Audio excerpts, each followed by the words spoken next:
yung mga tips ko sa inyo this 2021. Your 2021 dream lifestyle, okay? This is what requires for us, no? This 2021. Okay, growth mindset, okay? Matagal na sa atin binabanggit dito, but please, okay? Mag-grow na tayo this 2021.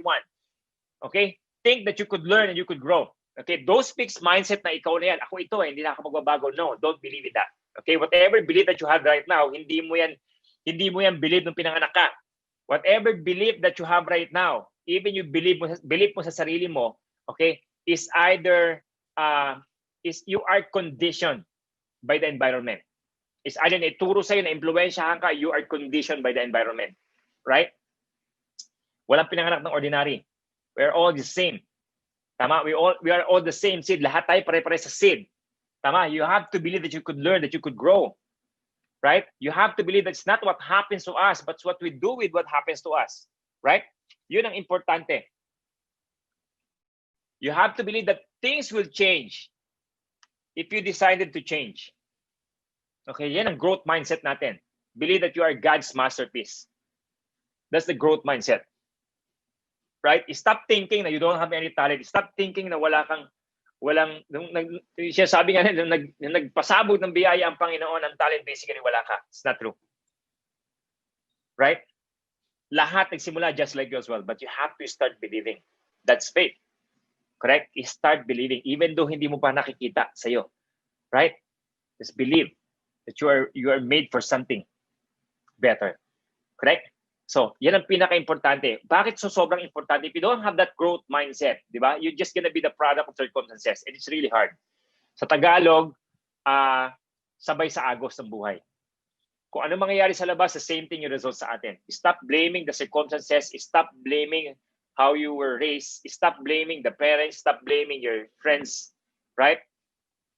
Start owning your decision and have that growth mindset. Anything that basically happened to you, good or bad, right? Lahat yan, meron kinalaman sa growth natin. Meron tayong learnings during tag-ulan, may learnings tayo during summer as well. May learnings when you are winning, may learnings when you are losing.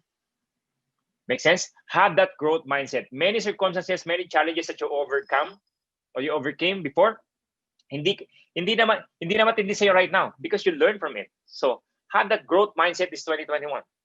Right?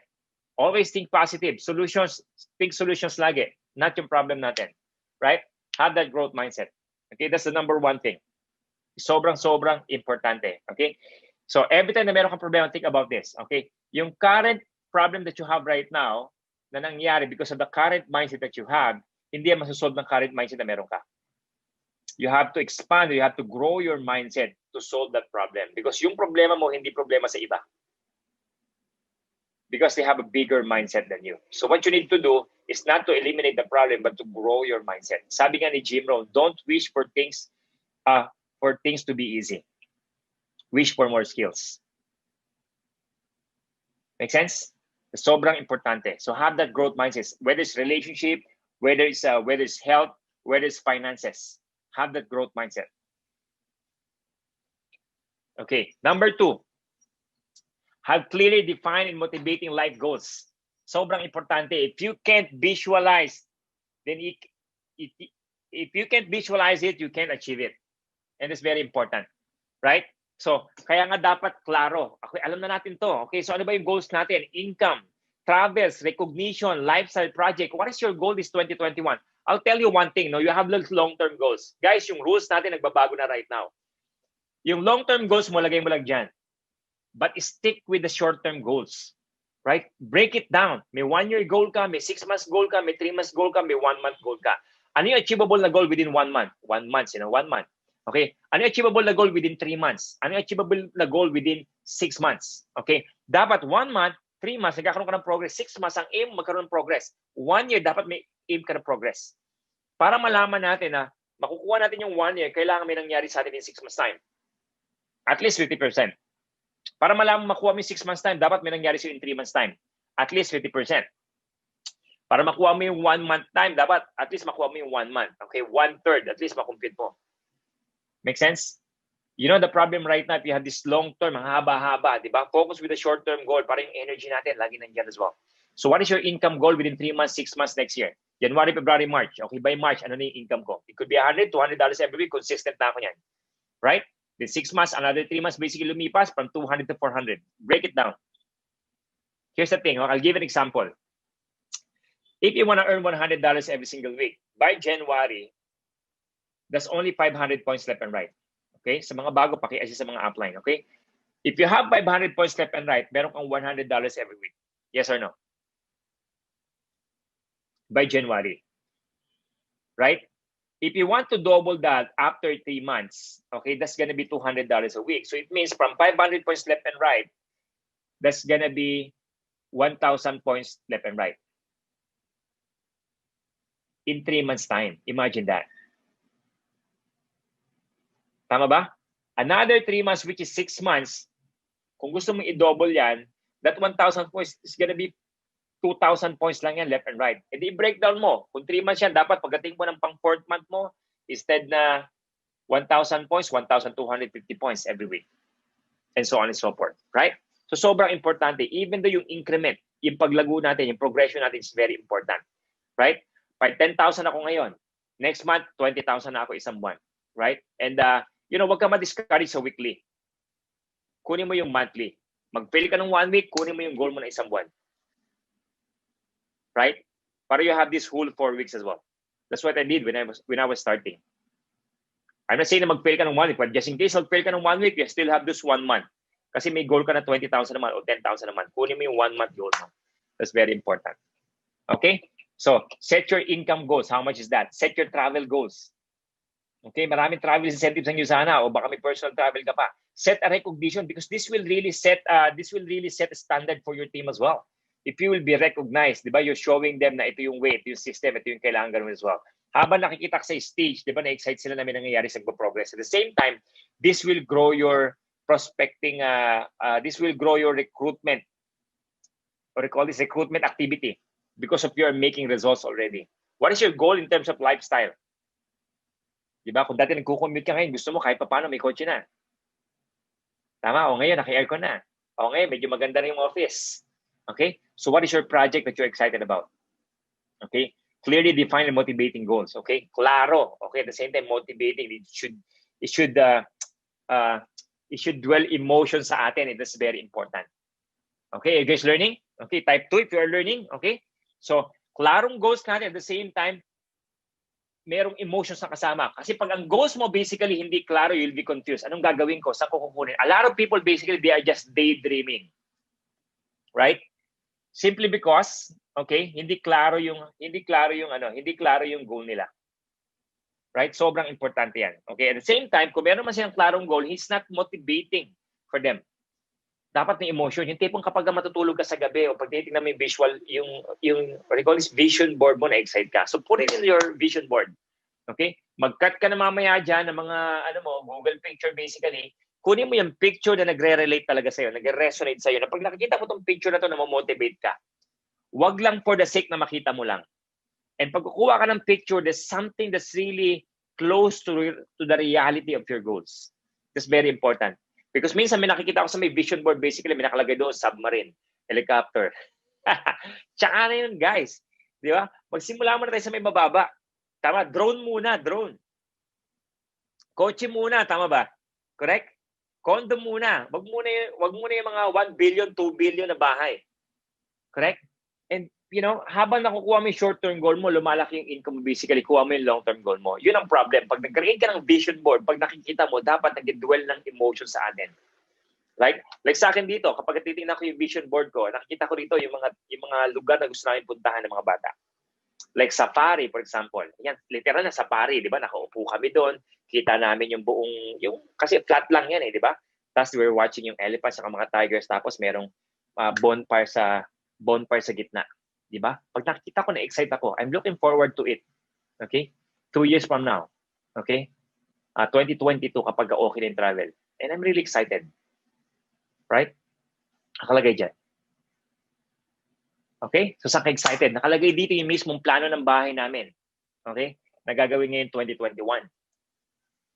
Right? That's why I'm excited. Yung mismong plano ng bahay. Hindi na ibang bahay. Yung bahay ko na mismo. Right? So, something that would basically resonate you. Maybe picture mo, tsaka picture ng parents mo, picture mo, tsaka picture ng anak mo. Huwag ng picture ng iba. Picture ng sarili mong pamilya. that would motivate you. Okay? Third,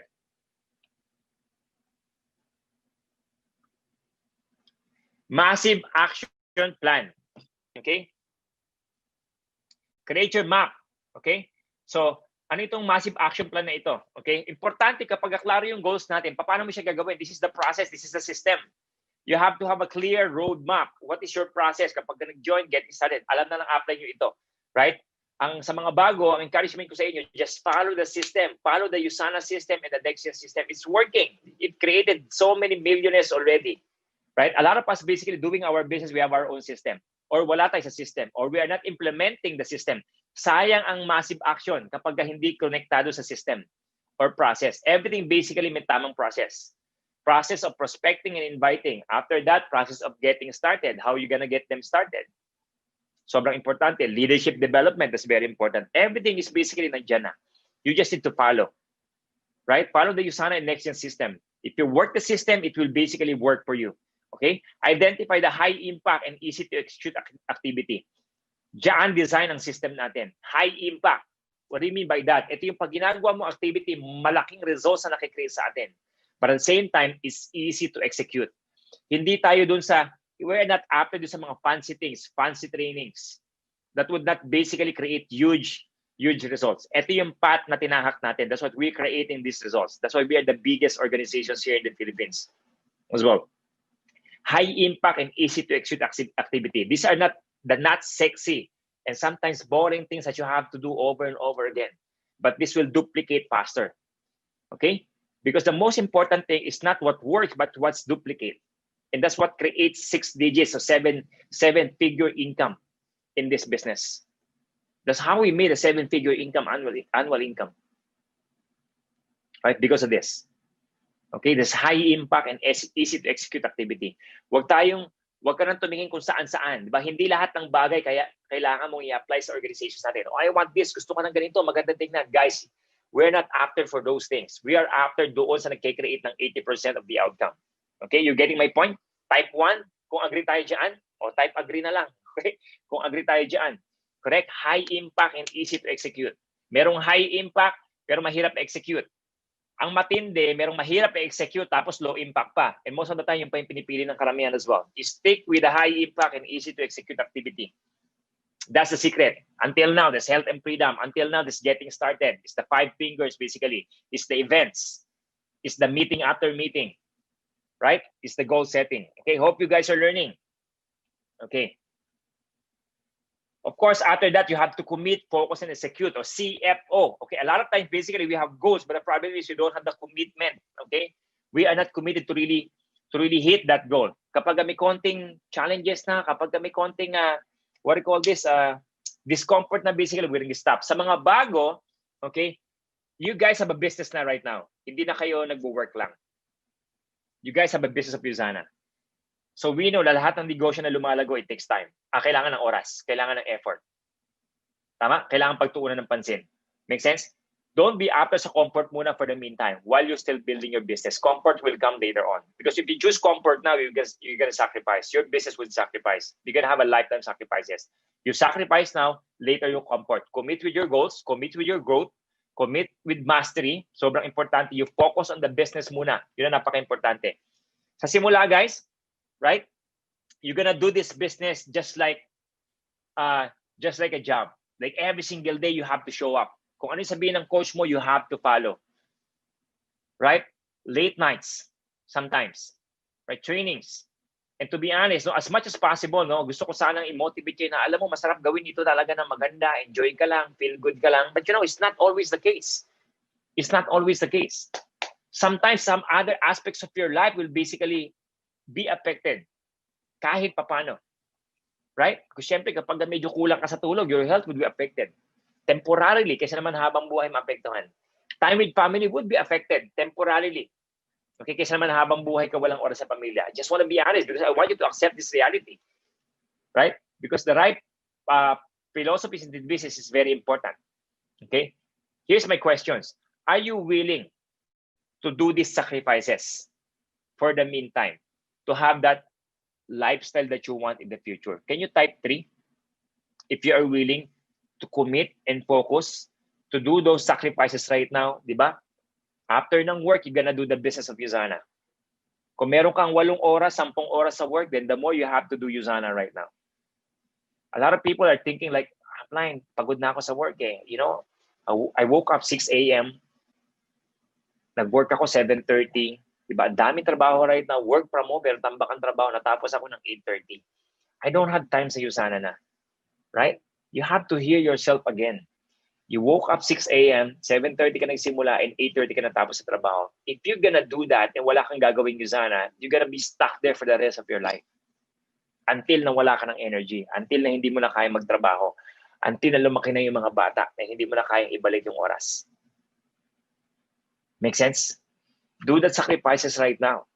Because I'm telling you, hindi Usana yung pumapagod sa atin. Sometimes it's the other things. Diba? If you put your sipag at tiyaga sa tamang opportunity, it would create bigger results. There's nothing wrong with work. But if you want a lifestyle that na maraming options is convenient, there's a better opportunity.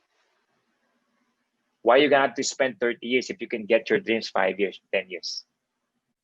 I'm not joking about 5 years and 10 years. I'm not telling you na makukuha natin yung pangarap natin ng ganun-ganun lang. It's work, it's time and effort. But I'm telling you, di ba, sa amin 5 years, grabe ang resulta na nangyari. Grabe ang turnaround na nangyari as well. It could happen to you as well. And the most important thing is basically you execute. Okay, bakit CFO yan? CFE pala. You execute. Sobrang importante. You commit, you focus, and then you execute. Focus meaning, huwag ka tayo tumingin kung saan-saan. Di ba? May negosyo na tayo ng Usana, may work ka na, may negosyo ka ng Usana, may negosyo ka pa ng iba, gusto mo mag-racket-racket pa. Alright? Sometimes, kailangan natin itama yung principles na don't put your egg in one basket. Okay? Totoo yun long term. Pero pag nagsisimula ka, hindi mo kayang simulan lahat ng sabay-sabay. You have to establish one at a time. Right? One at a time. Kasi if you're gonna focus all your effort in Usana, ay mas malaki pa kikitain mo rito compare mo sa marami kang tingin-tingin ng mga income as well. Make sense? Think about that. Right? Kaya sa akin, hindi ako nag-create ng iba pang negosyo. Aside sa Usana.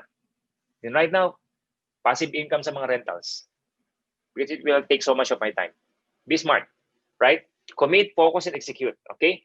So again, once again, sino sa inyo ready mag-commit? Okay, mag-focus, mag-execute, mag-sacrifice, okay, for the next 2 years, 5 years, and then we're gonna have this comfort for the rest of our life. So type 3, kung ready na tayo dyan, okay? Kung gusto natin mag-turn around yung 2021 natin. Okay, at least nakakommit ka mismo. Okay, napipicture na natin lahat yan. Alright, let's go. And pinaka-importante, 100% responsibility. This is a very important key for your 2021. Okay, I remember during those days na wala akong results, 5 years, 8 companies in the industry, I have this blame list. Okay, para kay Jim Rohn, I have this blame list. Right? Sisihin yung mga kaibigan ng mga negative na hindi ka sinuportahan, nag-join. Sisihin yung partner mo na hindi ka sinuportahan, hindi ka nag-join. Sinisi mo yung magulang mo na hindi ka nag-join, na hindi ka sinusuportahan, kaya hindi ka naging successful sa negosyo. Right? Sinisi natin yung kumpanya kasi tambak ang trabaho natin, hindi tayo makapag-Usana. Sinisi yung team, sinisi yung organization, sinisi yung circumstances. Kasi inabutan ng typhoon, inabutan ng ganito, may sitwasyon na nangyari sa pamilya. So all these things, you have this blame list, the reason kung bakit ka hindi naging successful. Right? And when I look at it, okay, nung sinilip ko ng listahan ko, mayroong mali. May kulang sa listahan. Right? Alam mo kung sino yung kulang sa listahan ng blame list? Yung pangalan ko, wala. Na-blame ko na lahat, pero yung sarili ko, hindi ko na-blame. Make sense? Right? So, be 100% responsible sa success mo. You alone are responsible for your results and success. Everything else is a bonus in this business. Yes, you have a team. You have a team like this.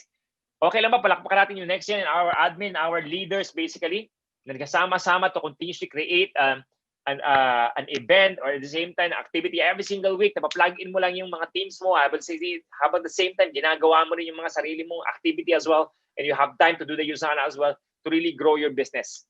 Okay? Those are all bonus. End of the day, you're gonna still be 100% responsible success natin. We cannot give you everything, guys. Hindi lahat ng demand mo kaya namin ibigay. Hindi kayang ibigay lahat ng uplines. You have to be 100% responsible.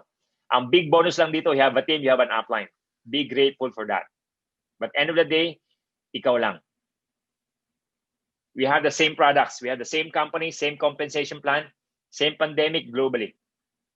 And guess what? While some people basically blaming other things kung bakit sila hindi naging fruitful, okay? This 2020, right? Usana double the income, okay? This 2020. We just hit the 5 billion pesos here in the Philippines. Record sales this year, compare mo sa the past 10 years in this 2020 na pandemic as well. So many rank advancement, so many results. Yung mga dating hindi mahirapan mag-rank advance, nag-rank advance lahat ngayong taon. Right? So ibig sabihin, hindi sa circumstances yan, nasa atin yan. Be 100% responsible to your success. Okay? Don't blame others. Kung sana ganito, kung sana ganyan, kung sana yung timing, kung sana ganito. Be 100% responsible. Okay? You getting my point? Right? Type 100% if you're ready to be 100% responsible. Ang success natin is 2020. I know you guys are ready. Okay? And as we end, the biggest mindset this 2021, a mindset shift, no? So I just gave you a tip na kailangan natin gawin this 2021. But sobrang importante yung mindset shift this 2020. You have to adapt sa new mindset. And here's gonna be the new mindset na malaki pa pwede maging bago. Okay, leaders, listen to this, okay? And sa mga associates natin as well. I want you to cascade this doon sa down dali hanggang sa pinakadulo. Right? So anong new mindset na ito? Okay, slow and steady is now obsolete. If you're still planning to build your business or you still have the mindset na okay lang slow and steady, I'm gonna grow my business, it's obsolete already. Kapag super slow natin, attrition will basically catch up. Okay, this is not working anymore. Maybe before, but right now, hindi na. Slow and steady is now obsolete. This is the new mindset that you need to adapt this 2021. Don't think of slow and steady. Before you know it's slow and steady, diba? You've been there for 4 years, 5 years, 6 years, 7 years. Ask those people who rank advanced this year. Slow and steady will not work anymore. Tama ba? So, anong kailangan mag-work upline? People focus better for short amounts of time this 2021. That's why you need to be fast. Napansin niyo ba? Maliit na ang attention span because everything is basically online right now. Diba? What you need to do is basically create massive results in a short period of time. Yun ang napaka-importante. Because if you're gonna ask them to really focus for 1 whole year or 6 months na ganito ganyan before to create these small results basically, okay, attrition will basically catch up. You getting my point? So, number 2, basically, we need faster duplication. If you don't create fast duplications right now, again, okay, mas mabilis yung attrition kaysa paglago ng negosyo natin. Ask the leaders that you have right now. Okay, some of them experience that. You need to have a faster duplications, fast system, diba? Fast moving basically, right? And you have to understand as well that a serious spike in income and overall exponentially increase create faster residual income, faster residual income, faster organizations, right? Mas mabilis lumaki, mas mabilis mag-create ng residual income. So sobrang importante. Every time na meron tayong opportunity to really hit that goal, hit that goal. Hit that goal. Okay? Hindi naman pwedeng, apply, dahan-dahan lang, darating din tayo dyan, dahan-dahan lang, darating tayo dyan. Guys, bago pa tayo magkaroon ng mga bagong member, basically, na wala na iba. A lot of opportunity online right now. And network marketing is one of the best in the scene, one of the best online opportunity right now. Correct? And a lot of people are basically doing this as well. We need to fast. We need to be fast. Okay, we need to adapt to this new mindset. Type agree if you agree with this one. I hope you guys all agree. Okay? Kasi kung hindi, maiwanan ka. Okay? So don't ever mindset your people right now that slow and steady will win the race. Okay? Dati yun, but now it's different. You have to be consistent, yes, but you have to be fast. You have to be fast. Okay? I hope marami tayong natutunan sa gabing ito. It's very short. At the same time, I want you to really dwell on this training. Ayaw natin na masyadong madami para marami tayong matutunan, marami tayong ma-absorb, marami tayong ma-apply as well. Right? And we know, guys, that 2020 is a big surprise. Yes or no? For most people. Agree? 2020 is a surprise? You want to know who's the biggest surprise in 2021? Okay? Here's the biggest surprise in 2021. Excited na kayo? Type what is the biggest surprise. I mean, what? Okay, type natin dyan what. Kung gusto malaman what's the biggest surprise in 2020. Okay, hindi pala what. Okay, Here's the biggest surprise in 2021. You and your team will be the biggest surprise this 2021. Do you agree with that? Right? Type amen, type agree if you agree with that you and your team will be the biggest surprise this 2021, guys. Right? Hi, I'm so excited. Okay, I want to end with this one. As we don't stop growing yourself, and sa mga leaders din natin as well, don't stop inspiring. May mga hurdles along the way, may mga obstacles along the way, but always remember that will pass as well. Nothing is permanent. Kung nandyan tayo right now, sitwasyon na hindi natin gusto, it will just be temporary. As long as you're willing to really change and basically move on. Yun ang buhay natin. Let's not be surprised sa mga challenges and obstacles. Instead, let's be grateful. There's a lot of things that sometimes hindi natin maintindihan, but God knows what's best for us. Right? Let's continue to align everything with Him. Right? End of the day, kung hindi maintindihan, lahat yan, sabi nga everything basically, idalangin natin sa Panginoon as well. And don't ever, I know you're gonna be successful in this business. I know your business will basically grow. But I'm praying na hindi malayo, basically, yung goal natin na mas makilala natin ang Panginoon to basically use this platform to be a blessing to many people. And then your life as well as you grow to be a blessing to many people as well and makita sa buhay mo, okay, na meron kang Diyos sa buhay mo.